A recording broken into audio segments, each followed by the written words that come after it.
I don't know if you have this up on the or up on the screen right now, but hang on. Another Cowboys GOAT gone without a Super Bowl, and that's Zack Martin. Zack Martin dropped the bombshell of news that he was retiring. I want to say it was on Thursday, I guess, maybe, because we didn't. It was Thursday because Thursday. We laughed that all the big news happens the day after. The day after we're live. So Zack Martin officially retiring from the NFL.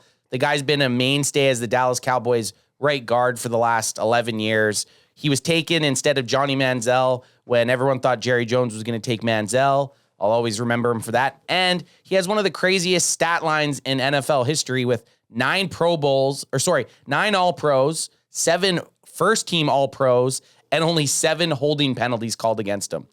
That is absolutely wild, man. That is the craziest stat. And you look at his PFF, and he is just he's hydrated. A bunch of hydration. That's exactly what you want to see, man. Got a little dehydrated, right? And then he probably looks at his grades, and he's like, man, Martha.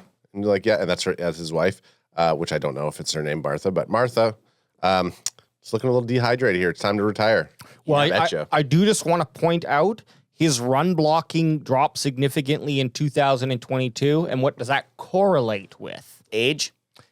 Could be age. Or running back? I think it's the offensive scheme. Yeah, okay. I see what you're saying. Mike McCarthy started calling the plays in 2022 is what you're leading towards. Well, no, I wasn't that the second year of Kellen Moore? No, Kellen Moore. Kellen Moore is 2020 and 2021. Oh, okay. Yeah, I thought McCarthy had it the last 3 years. Oh, no, you're right. You're right. No, you're right. 2022 was Kellen Moore's last year. Moore. But what I'm saying is, who knows? Maybe I don't know if we can take any magic away from this, but it is interesting. Was Mike McCarthy, because you see the next 2 years, was Mike McCarthy heavily influencing Kellen Moore in 2022, and that's why Kellen Moore left? Yeah. Conspiracy theory? I think so. Regardless, the career that you're looking for is right there. He tapped out when it was appropriate. Even at 638 snaps in his last season, it looks like he was only injured twice in his career. Yeah, and both those are the 2020 and 2024 are the only years that he didn't get an All-Pro selection. Well, he played under 10 games. Yeah. How did he not get one in 20? Oh, I mean, okay, so he had played under 10 games in 2020? Yeah. Overall, I think this is just kind of cool. 11,164 total snaps in the NFL. Wow. To me, he's a first ballot Hall of Famer. That's what you're hearing. In 5 years, he's probably going to get his bust in Canton, and it sucks that he doesn't have the playoffs success that you'd like to see in a player that goes to Canton, but that's not by his fault at all. You look at these stats, and the guy was a mainstay for the Dallas Cowboys for a very long time, and it's sad to see him go, but he also didn't look like himself last year when he was in there. So you kind of, I mean, what does that say to you that obviously he's retiring on a down note? Him retiring, do you think he's just saying to himself, I don't see us making a Super Bowl. I'm not even going to waste my time. Well, he's a free agent. So it had nothing to do with even that, because he could have went to any team he wanted. I think he would have been coming back to the Cowboys if he did decide to play, but I think you nail it on the head. He's probably felt the last couple years like, okay, I know I'm getting old. I bet you if the Cowboys were looking towards getting into the Super Bowl next year, that might be enough to keep him around, perhaps. Way too many question marks around the team. Yeah, but I think right now he sees like, if I'm going to have to probably wait a minimum of 2 years. Yeah. And that's not even guaranteed, right? Like with the way that the boys might be going. So I think he used that kind of mentality for this season. Yeah. Coming back was like, okay, well, maybe we still have enough pieces to give this one last run. And then he saw how it happened. And he's just like, I don't think it's going to be a slog. A couple years ago, he held out in training camp. Yep. You get old, man. You get older. The body doesn't rebound as fast as it used to. But you have his stats up here by Brandon Thorne on X. Cowboys right guard Zack Martin, 11 years, 171 starts, including the postseason, 169 at right guard and 2 at right tackle. Oh, wow. 9-time All-Pro, 7 times first team, 9-time Pro Bowler, only 7 career holding penalties, was a 2014 first-round pick, 16th overall, and 52 starts at LT for the Notre Dame Fighting Irish. So he shifted from playing left tackle to right guard in his NFL career, and it panned out quite well. That's crazy. And one thing, well, you know what? It's interesting because he has super quick feet. That's what I finally noticed about him when I watched a couple videos after he retired. You know, that's how it always is. Celebrity dies, you start wishing they would have made more movies. Take a break from your internet looks that you're getting, those rhino internet links, and you go down the rabbit hole of highlight videos. Just YouTube. Zoomed in footwork of Zack Martin. YouTube highlight videos where someone's throwing metal. What kind of music was it? Metallica? Oh yeah, there's a couple guys out there who we like, and that's what I imagine in my head when they, that Metallica song. Enter Sandman. Enter Sandman is always a really good one. But that was one thing that I really stuck out to me, and so I'm going to take that moving forward now and utilize that when we're doing our mock drafts every Wednesday. I'm going to be when we do hit an O-line push for our draft. You're a footwork guy now. Well, I just see how important it was because what they were talking about with footwork with Zack Martin is because he moved his feet so quickly, you couldn't knock him off of his base. And so even if you got around him a little, his feet were moving so quickly, he was consistently restabilizing himself that he just kept being a pillar. You couldn't push him over. So that's something that I never really understood footwork. Same with boxing. I was like, how does footwork matter? But then you see some videos broken down. You're like, and it's everything. Okay. So now I kind of think that's kind of, a staple.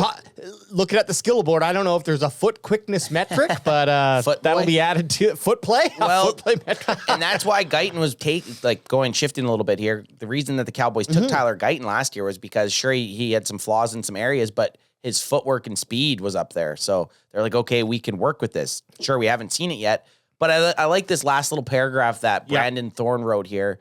Martin played with pristine technique and unmatched consistency. He was complete package at guard and set the standard for his entire career. Simply put, the best guard of his generation. And he's retiring without a Super Bowl trophy, which he's retiring without even getting to to a conference title. I think he was only a part of maybe three playoff wins his whole career. And you know what's kind of sad? You know what's kind of interesting is Zack Martin was the last guy lingering from the Tony Romo era. Yep. And that's it. And now we are D-Law, but on offense. Well, I guess D-Law, but D-Law, okay. On offense, though. Sure, I guess D-Law. Guys, that would have been mattering. On offense, wouldn't. But we'll see what happens with D-Law. Is he still No, he's a free agent also. He's a free agent also. So regardless, though, this officially feels like the kind of closing of that era, even though I know it's been done for quite some time. But just that whole offensive line, Zack Martin was the last one who was just hanging around and doing his damn thing. The shittiest thing about Zack Martin here is he was drafted in 2014. So he was the he completed that offensive line. Right. They had Tyron Smith and Travis Frederick on the offensive line. So now you have this great Wall of Dallas version 2. They have that year in 2014. The Cowboys were one of the best teams in the NFL. They had the Des Bryant no catch to lose. Then the following year in 2015, Tony Romo gets injured in week 2, is out for the rest of the season. And then the following year, Dak Prescott takes over for him because he gets injured in the preseason. So they built that offensive line for Tony Romo, and he really only played with them for 1 year and had one of his best years. So does the exit of Zack Martin change how you're looking at the draft, change it how you're looking at who we currently have on the offensive line at all? Well, so I was reading I was reading the guy that's the offensive line coach. He was the head coach at, I want to say, Kansas City.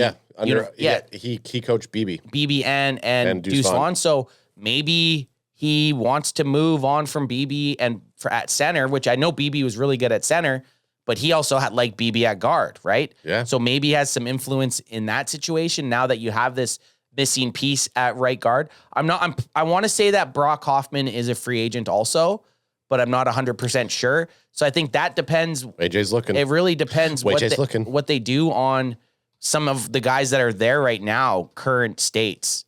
But we're going to see a completely different offensive line than we did at the start of last year. Well, what right now, what's the more important hole to fill, center or right guard? They're both important, but let's say depends who. I guess it all depends with free agency. I think you could put them on par with each other, really. Well, you can shift a bit. I was listening just on my way down here. I was listening to as I was swerving between deer and other wildlife down raccoons. Raccoon. All them raccoons. Don't touch that raccoon. Don't you dare. Don't touch that raccoon. It'll bite you. Rabid rats. Rabid. What the fuck is your hill called? Rabid Rider Lake rats. But I was listening to our boy J Tuck. I think we can call him our boy J Tuck. Oh yeah, J Tuck's our boy. He gave us a nice shout out the last time I was creeping in his chat. Awesome. But he was talking about kicking BB out. Mentioned the same thing. The offensive coordinator now here kicking BB out to right tackle because he thinks that he'll be a much better right tackle and tackle or guard. Sorry. Guard. Okay. Yes. I mean, I don't want to put words in his mouth. It can't be worse than Terrence Steele. Like, fuck it, let's try it. No. Replacing Martin with BB, and then either Brock Hoffman being that center guy. I'm still waiting for the fucking spot track to load. It won't load to find out if he's a free agent. We'll go over the cap. We'll endorse over the cap instead. Don't you dare talk about my internet. Well, if it is the internet, I mean. It ain't. But that would be good. And then that would change your draft. You'd be looking for a mean-ass center, and that's kind of cool. It looks like, Hoffman is a free agent. He is.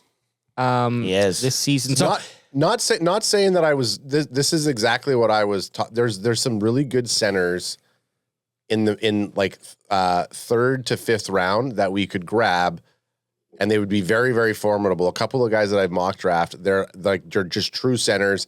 They have great statistics. It's like, oh, this guy could come in and almost be plug and play, and then you kick BB out to right guard. And at the time I was doing it because I was thinking, okay, if Zack Martin does go, then BB can kind of transfer into that. Wasn't expecting it to be this year, but I'm just saying now I'm all for that. Brock Hoffman had a good season, so someone might outbid the Cowboys. So again, free agency is going to really tell us a lot what the Cowboys are going to have to do. If the Cowboys don't pick up anyone in free agency, well then drafting a guard or a center even, it becomes pretty important. Yeah, exactly. And my only thing would be whatever you think would have with BB, however you're going to rank that on center and right guard, whatever option in free agency you can replace center or right guard with would be what I would move with first.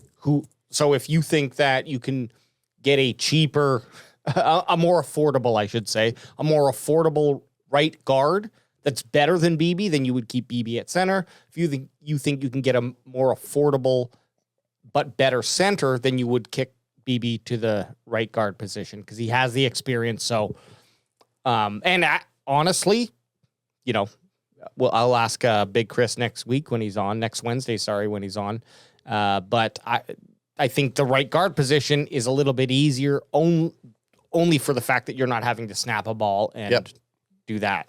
So yeah, you know what you got with BB at center. You know he can come in. BB had a good season last year. So but at least we have some options. The offensive line, and this would have been a perfect segue if we were going to do offensive line this week. But I know, right? Again, we had to talk about Zack Martin retiring. That's huge news. Yeah, and depressing. Like that's one of the guys I wouldn't have been mad if he went and signed with like a Kansas City or a Baltimore Ravens or something and was like, you know what? I want to do a 1-year deal and I want to make a run. I'd be like, okay. It was kind of like when DeMarcus Ware left and went to the Denver Broncos. Or Smith. You can't, or anyone. Like you can't be mad at these guys. No. They're trying to get that Super Bowl. The only thing you can really be is disappointed that the team wasn't in a position by this point in their career to keep them on so that they could make the playoff push with playoffs.